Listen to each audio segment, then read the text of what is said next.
Welcome to the TroutCast, the only podcast that isn't about fishing.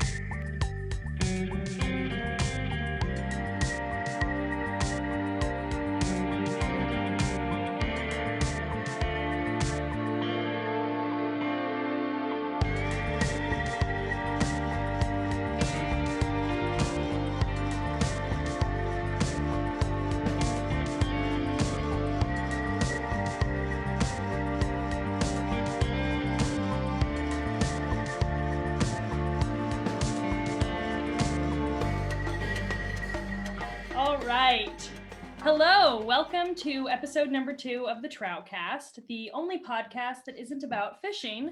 I'm your Captain Kelgore Trout.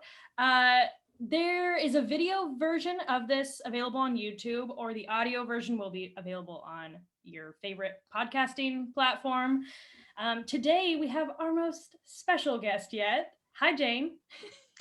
Hello, how's it going? I'm good. How are you? I'm doing well. I am ready to explore the world of the TroutCast. Yeah, I hope you're ready. I really hope you're ready. It's I've never been more ready in my entire life. Okay, let's do this. Jane's one of my friends from Twitter. Her username is Static Blue Bat, or a box of Altoids. Either way.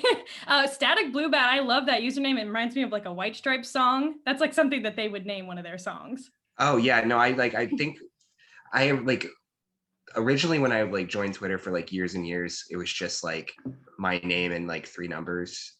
Yeah, and I got and I was changing my name anyway, so I was I need to change it to something, and I was just threw out 3 words that had no connection with each other, and I was like, that's what it's gonna be. Nice.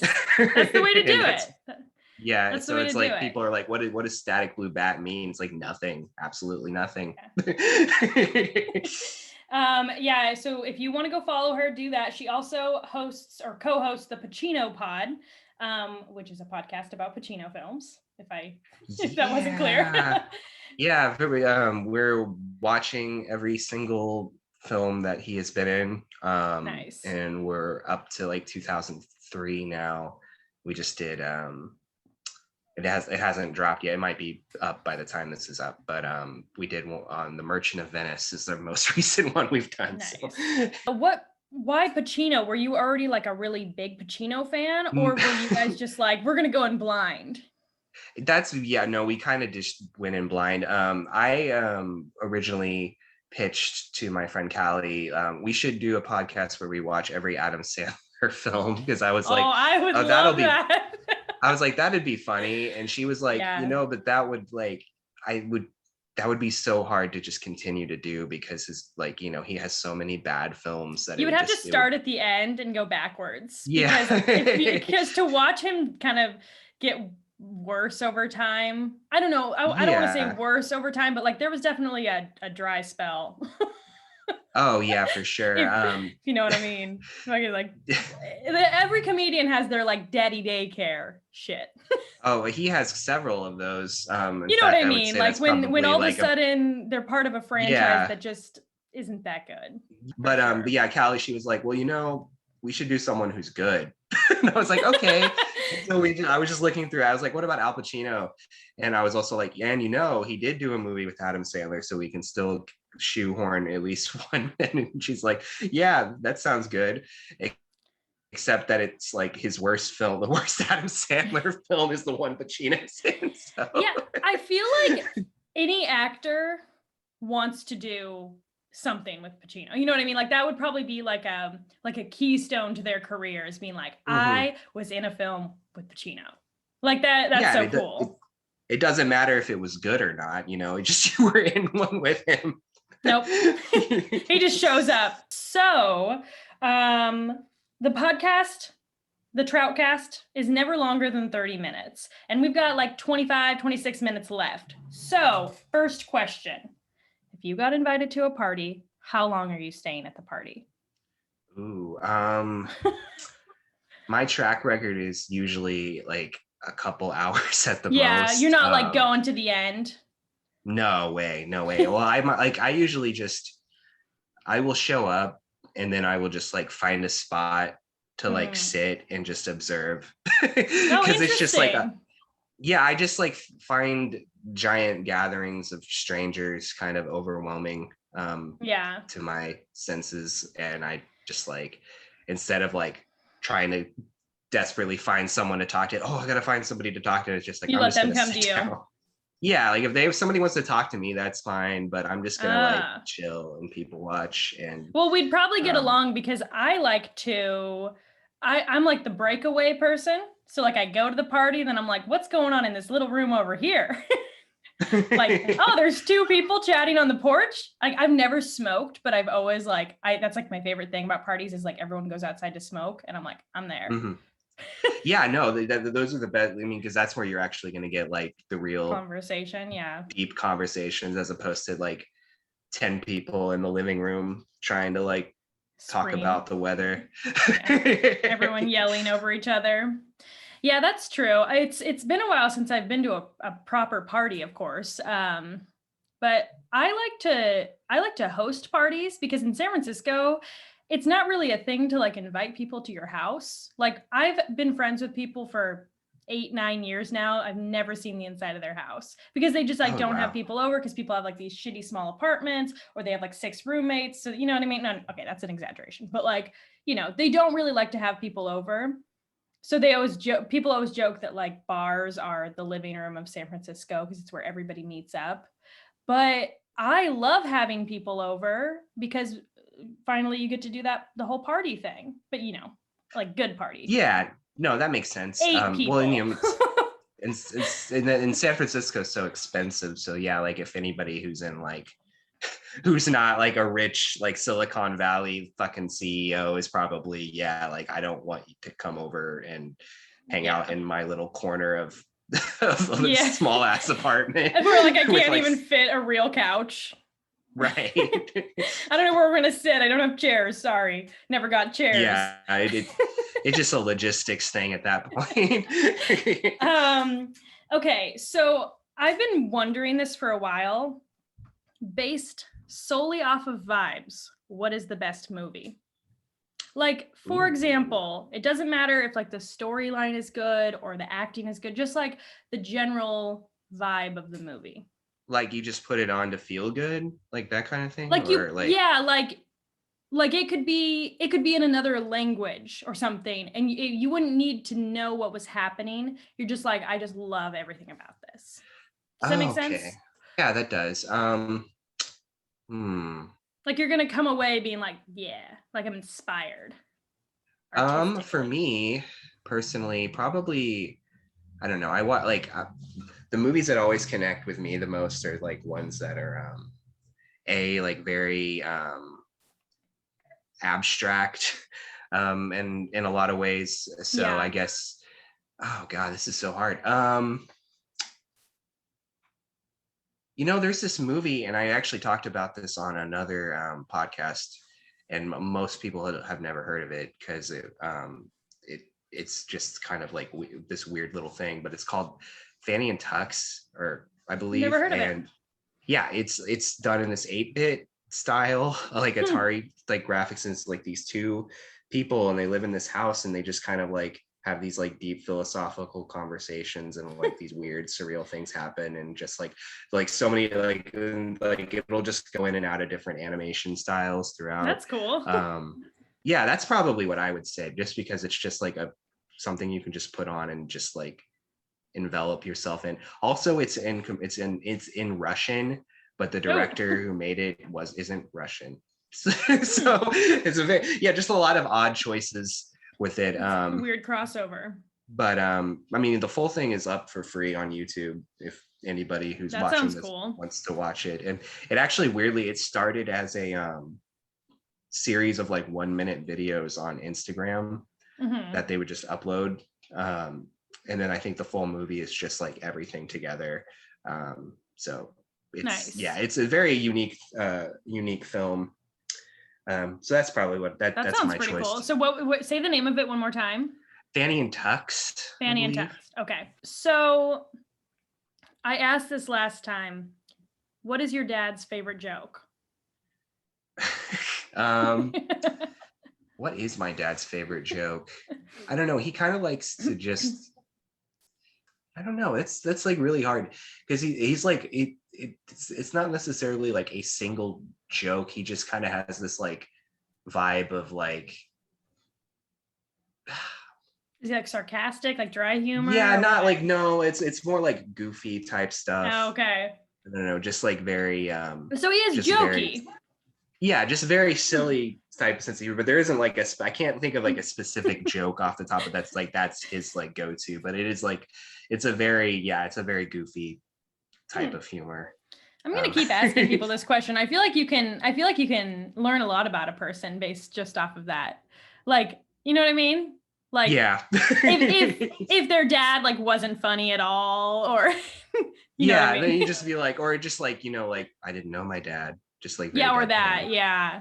Be like, and just quiet, and then the whole room is just or silent for some people like don't have a dad in the picture, but they have a really good sense of humor about it.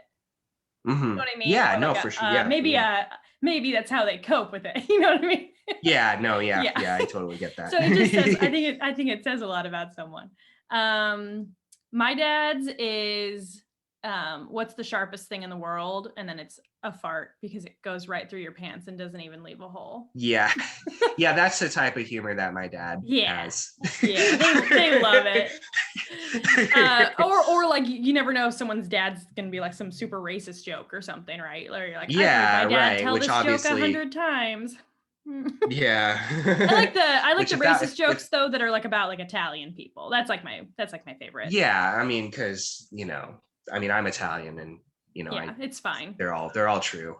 So yeah, and I also love the ones where it's kind of like a racist joke, but you can literally insert any race, and it's just, does that kind of make sense? You could be like, oh, like Polish people, or like German people. You could literally put anything in there. British people. The hacky stand-up material of like just, a guy in Branson, Missouri. So exactly. His whole bits. My favorite, I think. Well, okay, I have a lot of Italian jokes, but one of my favorites is why don't Italians have freckles? Why? Because they just slide right off. Oh, well, because I get it. Yeah. Okay. So what is something that you're bad at that you wish you were good at? Ooh, painting. Ooh, I really wish I could paint. Yes, and it doesn't ever goes well. I just like, I just like always have like specific visions in it's not even like a creativity thing. It's like, oh, I know exactly what I want this to look like. Really? It's just that like when I sit down to try and do it, it's like the coordination in my hands, it's just not ever like, and maybe if I had like started when I was like 5 and every day just like over and over and over, I probably would be okay. But it's just not something that was like, this is a lot of artists, it's like, they obviously took classes and stuff and got better, but they were starting at a place of where they were already like, there was obviously a natural talent already there. And I don't have that. So it's just, and like, and I guess. Yeah, exactly. I think like a lot of people, it's like they, you want to be able to do it, but like some people are just better at things. Right? Yeah. Yeah, no, it's just people are, with certain skills, it's just like you kind of have to start with at least some talent in it, and then you put the practice with the talent, because like it's just, and there are skills that you can work at to get better at, but I feel like I could do that with painting and I still would never get to a place where I was like at the level of someone just already starting at naturally talented. It's probably a good thing to admit about yourself, right? Like just accept it. Yeah, I mean, like there's other things I you don't want to be like Salieri, you know what I mean? Right.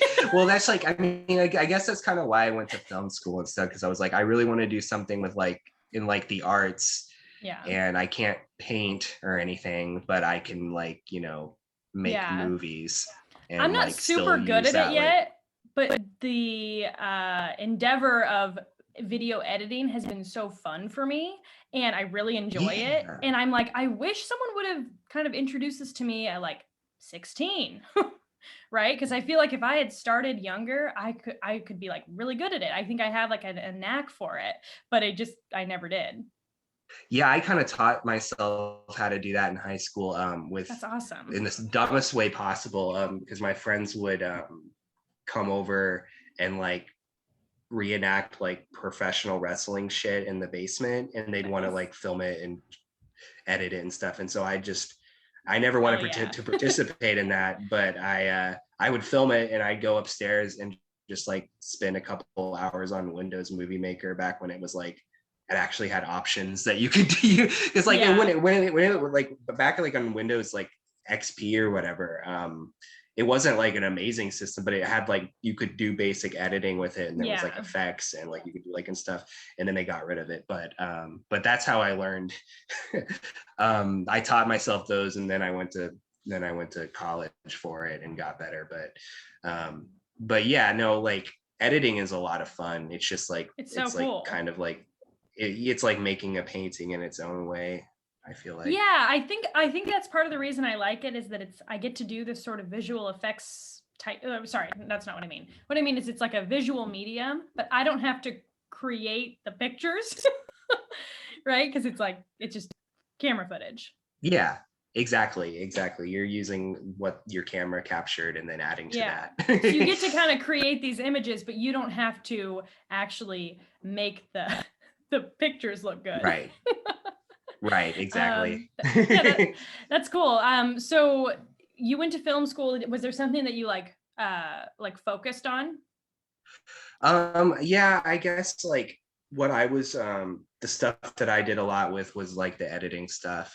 Yeah, that's cool. I didn't really like the on-set shooting that much, and I think that's mostly because the people I worked with, there was like a lot of that like rich film bro stereotype of like dudes who's like dudes whose parents were already rich and they like bought them all this expensive equipment when they were in high school already, and they come in and they're just like, I'm gonna make this Tarantino ripoff film, like, and it's just like, can we do something else? And just like and they'll just talk over you, and it just becomes like that whole process. Like, I didn't like that. I mean, I was much happier in the post-production stuff, but I kind of went away with it thinking like, okay, so I like don't want to move to LA and like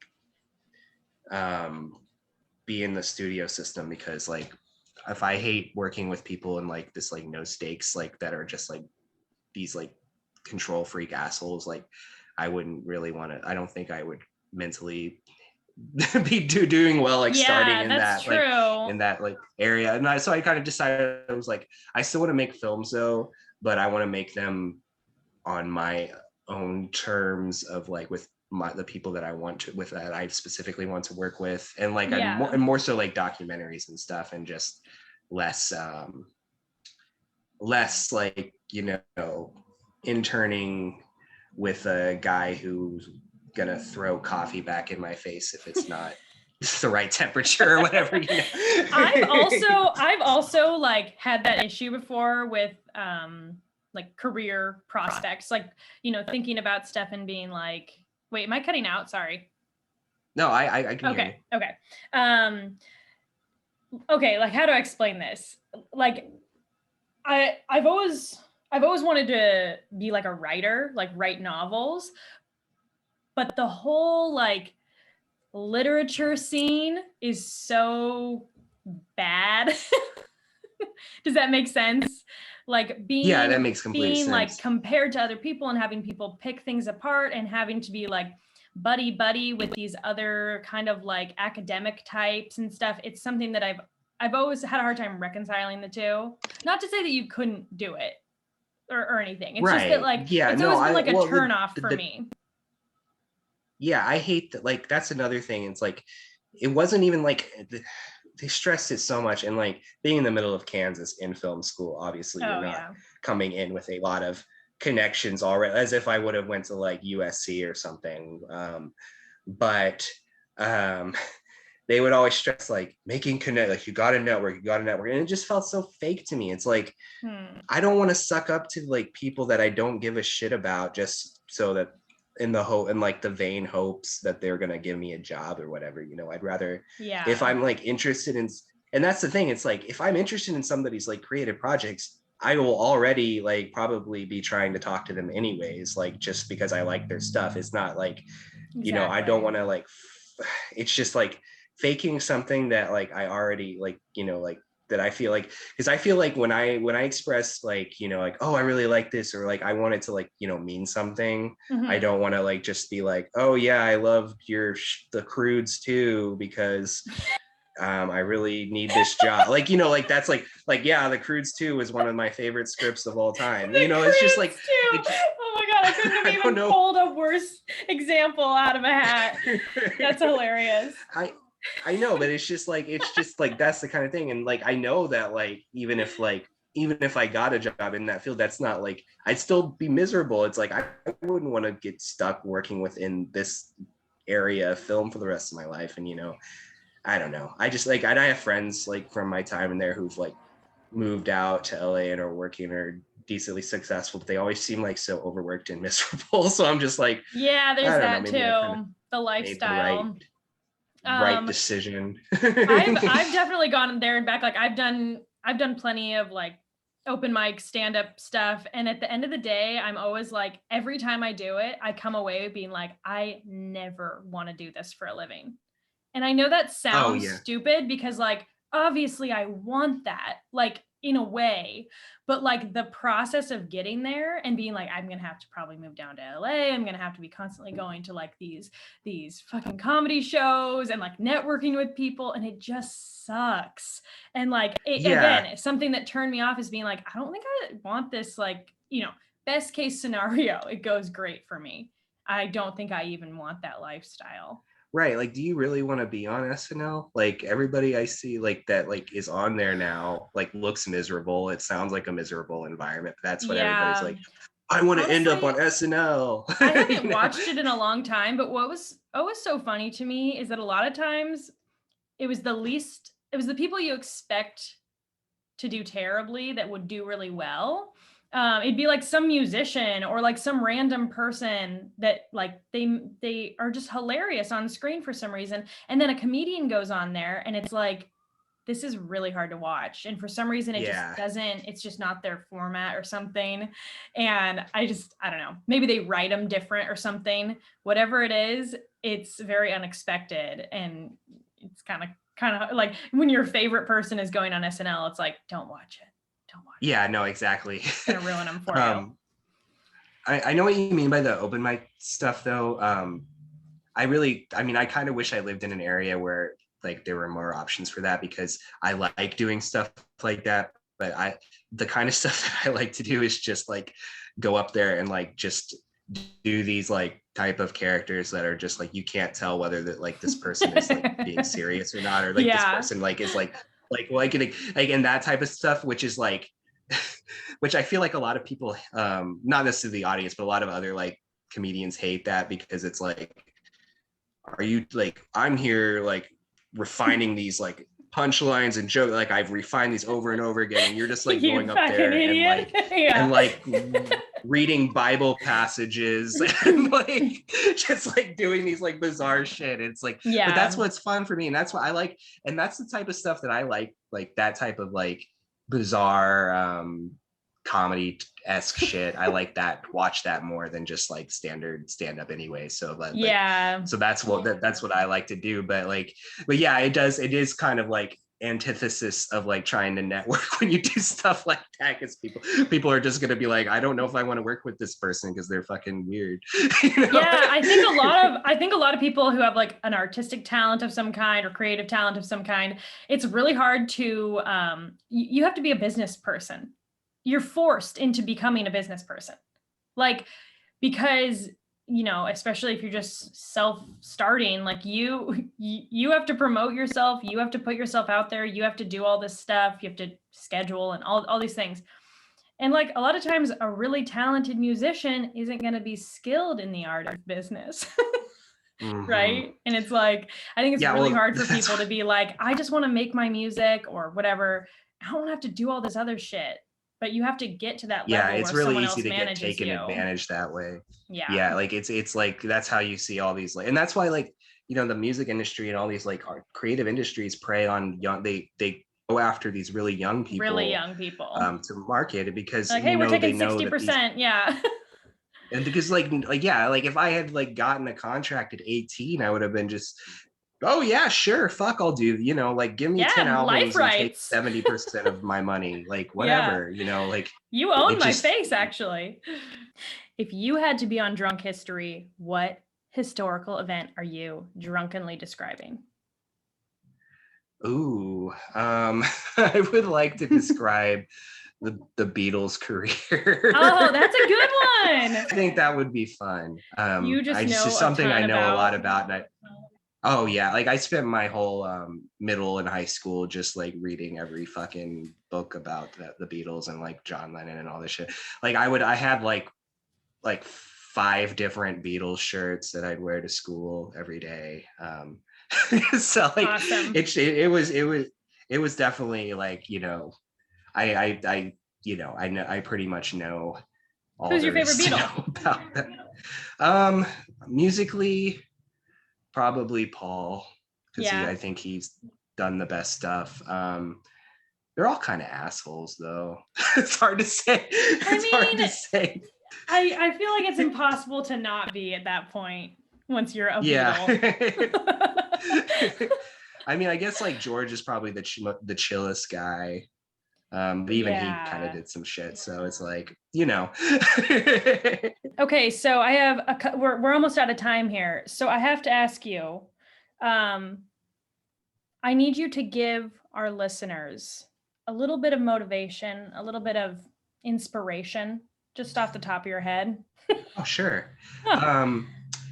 Okay, so today, as you're watching this, I want you to just take a real deep breath. Breathe in, breathe out. Look at the surroundings in the area around you. Try to find the most natural object in your room, which could be mine's hard. My water heater. Exactly. Okay, so there you go. And think about the water in the water heater and how it gives us life. And we all are 70% water, so true. We have. I'm like a water heater. Of course, yes, humans are water heaters, natural water heaters, and just think about that for a while and think about, wow, isn't it amazing that we get to experience this? It's humbling. So, I feel very grounded now. Thank you, Jane. Motivation. Awesome. Okay, well, that's going to be all. But before we stop recording, I just want to say I want to add an advice segment where myself and whoever I'm interviewing can give just awful advice. So if you want advice from bona fide idiots, please email your questions or needs to the TroutCast@gmail.com. I'm not going to spell that. I think they can. Your viewers are smart people. Yeah, they are smart, but they still need my advice, so they should. Exactly.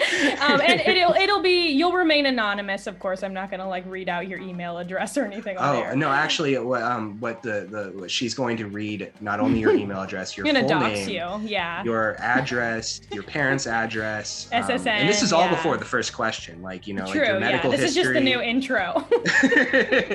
Anyways, this has been super fun. Thank you so much for coming on, and you're welcome to come back anytime you like. And I would love to come back. This was so much fun. Like I feel like I'm just getting started. I know. See, that's what we got to do. We got to keep them coming back. I have like a really bad attention span, and so when podcasts are like 2 hours long, I'll make it through like the first 45 minutes, and then like 2 days later, I have to go finish it.